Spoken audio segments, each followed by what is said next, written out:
Lucas 13, versículo 10. Você que trouxe sua Bíblia em papel, abre aí. Você que trouxe no celular, liga sua Bíblia. Você que não trouxe, pode acompanhar aqui pelo nosso telão também. Vai estar à disposição para você. Achou aí? Amém. Então Lucas capítulo 13, no versículo 10, diz assim: Num sábado, Jesus estava ensinando em uma das sinagogas. E chegou ali uma mulher possuída de um espírito de enfermidade. Havia já 18 anos. Ela andava encurvada, sem poder se endireitar de modo algum. Ao vê-la, Jesus a chamou e lhe disse: Mulher, você está livre da sua enfermidade. E dito isso, ele lhe impôs as mãos e ela imediatamente se endireitou e dava glórias a Deus. Até aqui é o suficiente para a nossa mensagem de hoje. Feche seus olhos por um instante e curve sua cabeça. Obrigado, Senhor, pela tua palavra. Obrigado porque o Senhor nos conduziu até esse momento. E nós te somos gratos pelo teu amor, pela tua fidelidade, por tudo que o Senhor tem sido nas nossas vidas, Pai. Não te adoramos pelo que o Senhor faz, mas te adoramos por quem você é na nossa vida. Obrigado pela nossa família, obrigado por tudo que o Senhor tem nos permitido viver. E nesse momento nós abrimos o nosso coração para que a palavra entre como uma semente e possa crescer e frutificar e nos transformar em nome de Jesus. E quem concorda diz amém.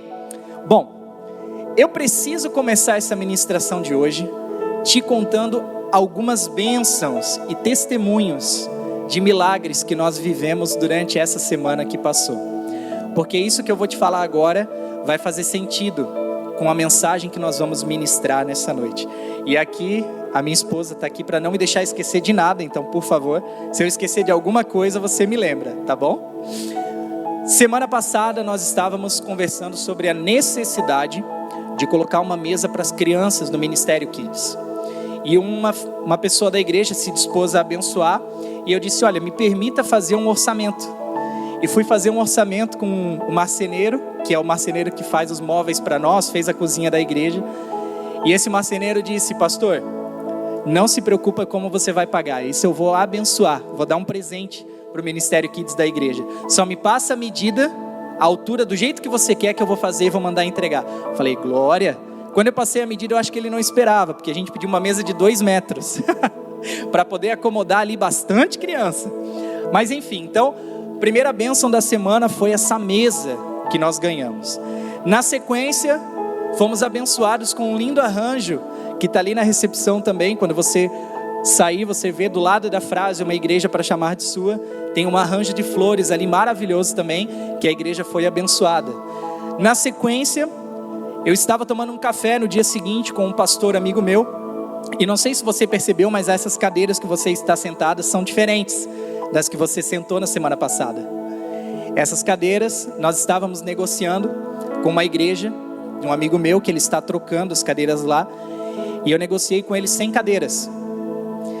E nessa conta de 100 cadeiras, R$60 cada uma. 100 vezes 60, 6 mil. Eis que eu estava tomando um café com esse pastor, meu amigo, durante essa semana, conversando a respeito de ministério. E ele quanto vai custar cada cadeira? 60. Quantas são? 100. Pega o Pix que eu vou abençoar a igreja. Passa.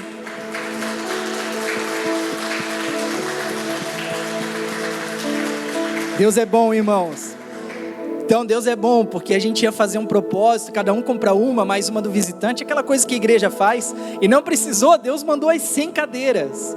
Aqui tem 70, vai chegar mais 30 no mês de abril, que é quando ele terminar de trocar lá, ele vai mandar mais 30 para nós. Aí ok, ganhamos as cadeiras, né? Aquela bênção toda, chorei, me tremi todo na frente dele. Saí dessa reunião, eis que eu olho no grupo de pastores no WhatsApp, uma mensagem de que uma escola aqui da cidade estava doando 40 carteiras escolares. Eu disse: bom, nós temos uma sala de aula que precisa de carteira. Mandei mensagem, ele disse: não, está disponível, pode vir buscar.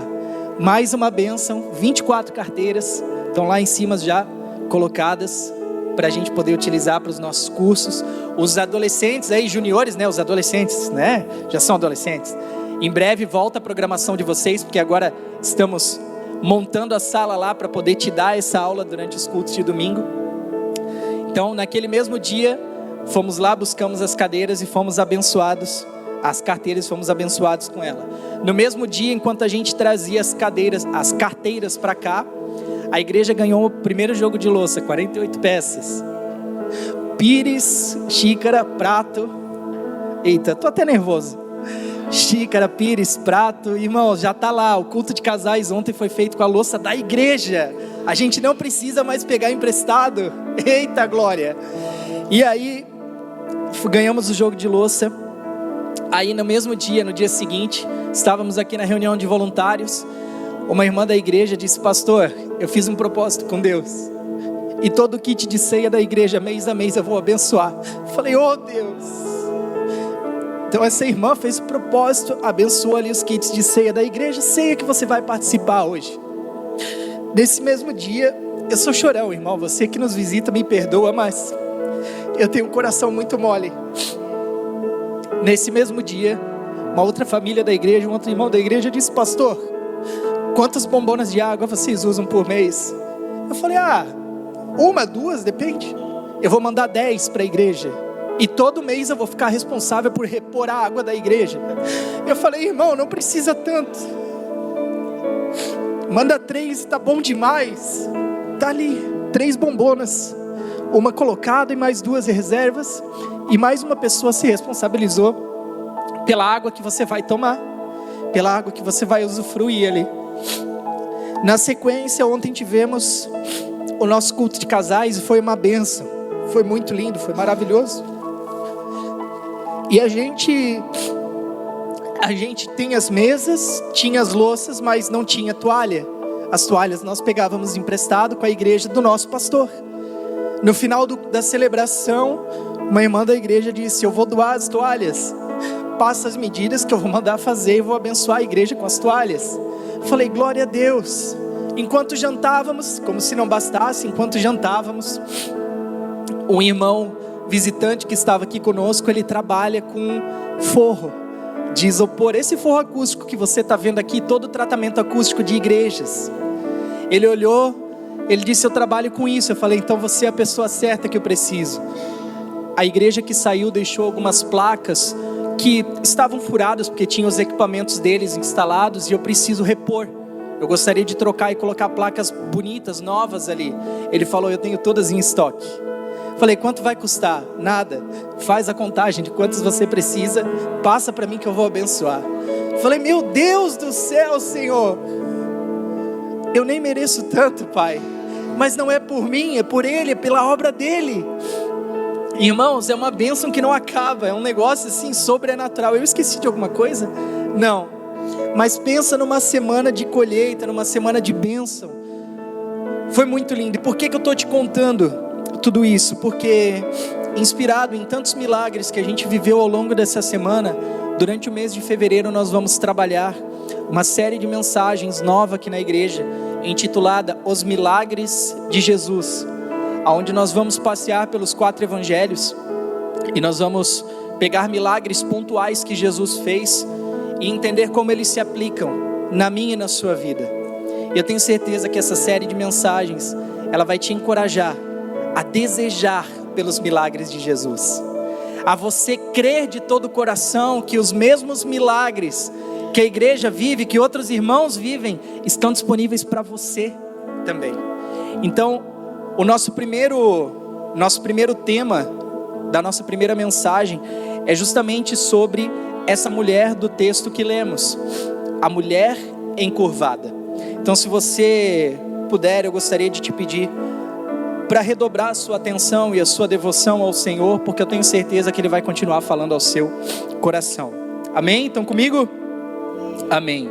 Pois bem, o versículo 10 desse capítulo 13 aqui, que lemos do Evangelho de Lucas, ele começa fazendo um relato de Jesus ensinando na sinagoga, num dia de sábado.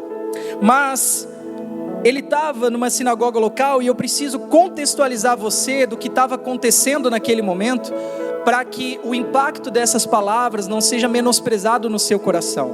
Porque às vezes a gente lê o texto rapidamente e não se aprofunda nas escrituras e não consegue entender a dimensão do que aconteceu. Então eu vou contextualizar você para que faça mais sentido na sua vida.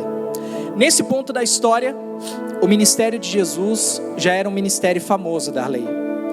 Jesus, com certeza, se você puxar os versículos para trás, ele já havia curado dezenas de pessoas. Ele havia expulsado demônios, ele havia ressuscitado mortos, ele havia acalmado a tempestade com o poder da sua palavra. Ele já havia multiplicado pães e peixes, então a fama de Jesus já tinha se espalhado, Marconi. Só que Jesus, ele, apesar de ser famoso, ele não era um cara popular. Longe disso. Jesus passou muito longe de ser alguém popular. Isaías 53:3 vai nos dizer que ele era desprezado e o mais indigno dos homens, homem de dores, experimentados no trabalho, e como um de quem a gente esconde o rosto, nós não fizemos dele caso algum. Então, irmãos, Jesus não foi popular, porque popularidade e fama são coisas muito diferentes. Fama diz respeito a quantos conhecem Jesus. Popularidade diz respeito a quantos querem Jesus. Existem muitos famosos, irmãos, mas poucas pessoas populares, e Jesus foi um desses. Se ouviu falar muito da fama dele, mas poucos aceitaram a mensagem que ele veio trazer ao mundo. Então, quanto mais a fama de Jesus se espalhava, menos popular ele se tornava. E ele criava entre a sociedade a rejeição, e os fariseus, os mestres da lei, o odiavam. Só que, apesar dessa baixa popularidade de Jesus, entre aqueles que se achavam os donos da razão, havia um grupo de pessoas que queria se alimentar daquilo que o Messias veio trazer para o mundo. Um grupo de pessoas que queria se alimentar da mensagem que o Salvador veio trazer para a humanidade. Que grupo de pessoas eram esses? Os rejeitados, os excluídos da sociedade, os doentes, os pobres, os oprimidos, aqueles de quem os homens rejeitavam e jogavam para o lado. Esses queriam saber daquilo que Jesus estava fazendo, porque ele veio com uma mensagem de acolhimento para quem o mundo rejeitava. Então, irmãos, se eu puder te dar um conselho nessa noite, meu primeiro conselho para você é: não haja como o mundo, porque o mundo abraça aquilo que a igreja rejeita. Então, quando um irmão nosso está entre nós, passando por dificuldades, ou talvez caído, precisando da sua ajuda, não é tempo de você excluí-lo, é tempo de você acolhê-lo, porque se você excluir, o mundo abraça, e se o mundo abraçar, fica muito difícil ele voltar. Então, irmãos, esses sim queriam muito aprender com o Salvador. Então, como Jesus era famoso, Ney, certamente aquela sinagoga onde ele estava ensinando já estava cheia de pessoas que queriam ouvir da sua mensagem. Aqueles rejeitados o procuravam, o seguiam. Tanto é que na multiplicação de pães, eles alimentaram milhares de pessoas. E aquela sinagoga, com certeza absoluta, estava cheia de gente. Pastor, mas como é que isso se aplica na nossa mensagem, no contexto daquilo que vamos aprender hoje? Agora é que entra o coração desse sermão, e eu quero que você redobre a sua atenção. Volta lá no versículo 11 e 12, pode projetar na tela para nós. O versículo diz assim: chegou ali, aonde? Na sinagoga, uma mulher possuída de um espírito de enfermidade, já havia 18 anos. Ela andava encurvada, ou seja, a coluna dela já era torta, a coluna dela projetava para baixo, e a Bíblia diz que ela não conseguia se levantar. Eu e você conseguimos ficar assim, mas ela não, ela estava totalmente encurvada, já fazia 18 anos. Mas preste atenção, ao vê-la, Jesus a chamou e lhe disse: mulher, você está livre da sua enfermidade. Vamos analisar essas palavras. A Bíblia fala que aquela mulher, Marconi, por acaso teve que lutar bravamente para passar pela multidão de pessoas e ganhar o seu espaço e conseguir se lançar aos pés de Jesus e clamar por um milagre, dizendo: por favor, me cura? Sim ou não? Não, muito bem. Mas a Bíblia afirma que quando ela chega na sinagoga, Jesus a viu. Não importa onde ela estava, não importa aonde ela se colocava naquele momento, no meio de centenas de pessoas que ocupavam aquele lugar, Jesus viu aquela mulher. E quando Jesus a viu, não talvez com olhos físicos, mas com olhos espirituais, porque ele sabia que havia chegado ali alguém que ele operaria o seu milagre. Quando ele vê aquela mulher, o que ele faz? Ele a chama, ele diz: mulher, você que acabou de chegar, vem aqui, que eu tenho algo para fazer na sua vida.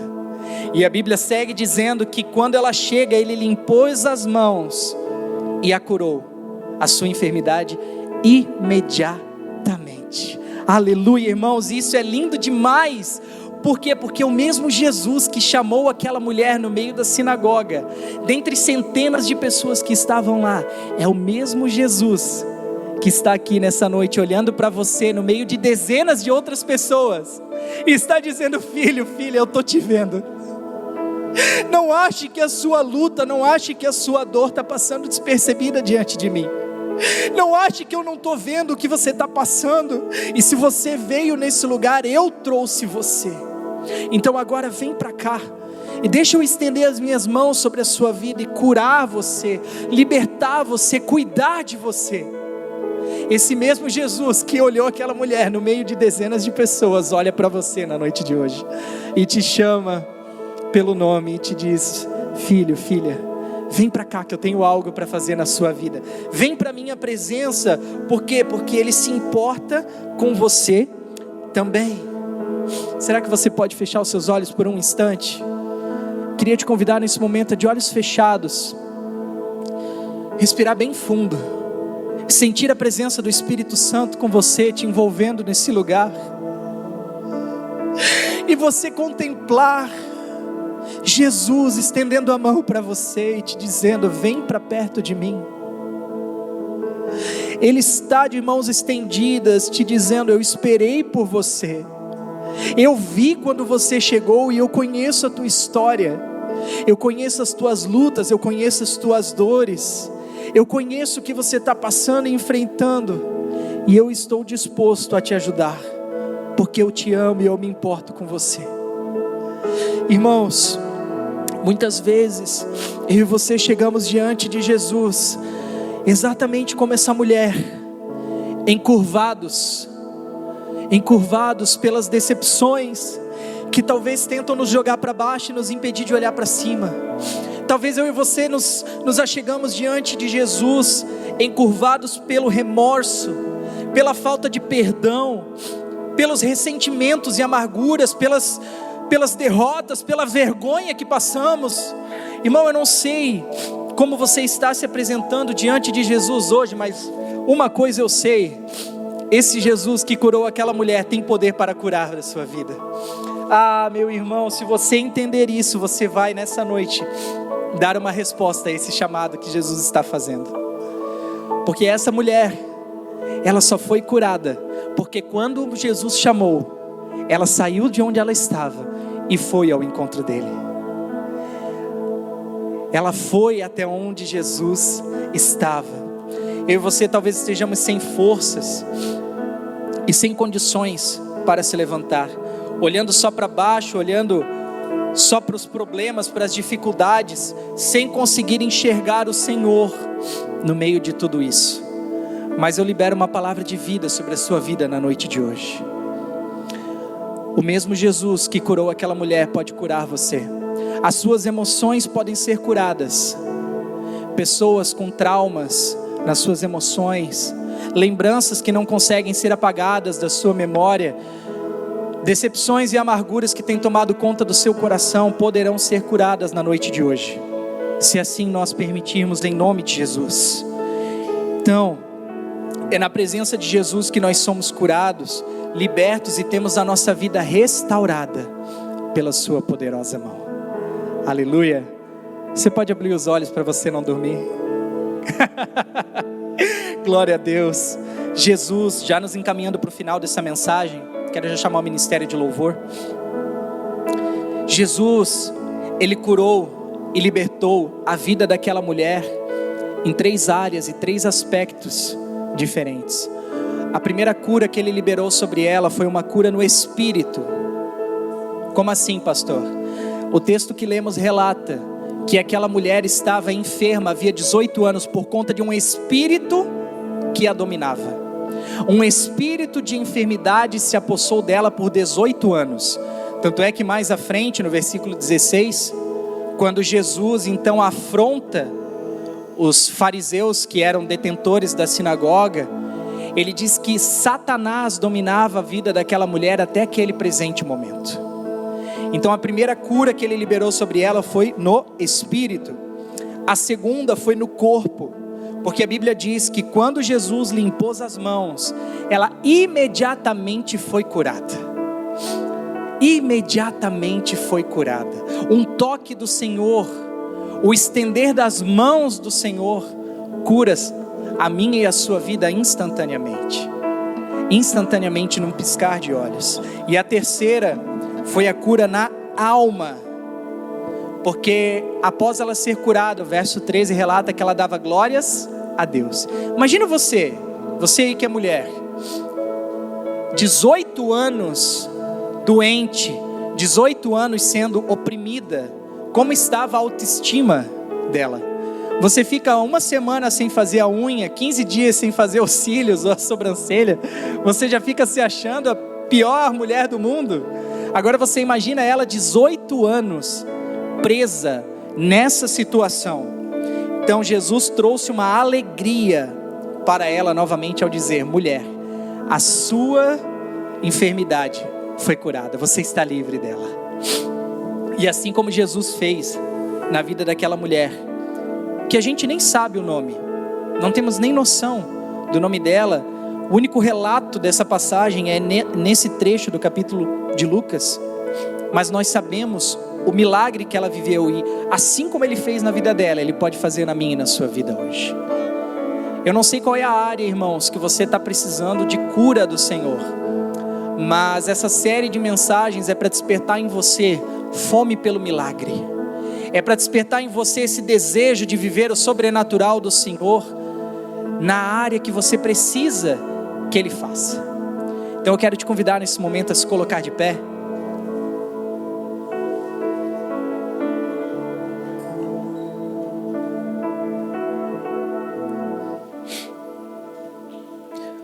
Porque essa é uma mensagem de esperança para as nossas vidas. Uma mensagem que veio trazer um fogo novo para você. Que aquela chama que talvez estava apagada volte a queimar. Que aquela chama que talvez estava tão fraquinha, tão mirrada, volte a queimar dentro de você. Ela volte a acender e te consumir, e assim como Jesus, Ele viu a dor daquela mulher, Ele está vendo a sua. Assim como Jesus chamou ela para perto dele, Ele está chamando você para perto dele. E assim como Jesus estendeu a sua mão para curá-la, Ele está disposto a estender a mão dele sobre a sua vida também. Então, se Jesus está disposto a fazer tudo isso, e Jesus é tão maravilhoso, o grande X da questão e a pergunta que fica é: o que nós estamos dispostos a fazer para responder a essa disposição do Senhor? Quero te convidar a fechar os seus olhos por um instante e, ao som dessa canção, deixar o Espírito Santo falar com você. E eu não sou mais escravo do medo,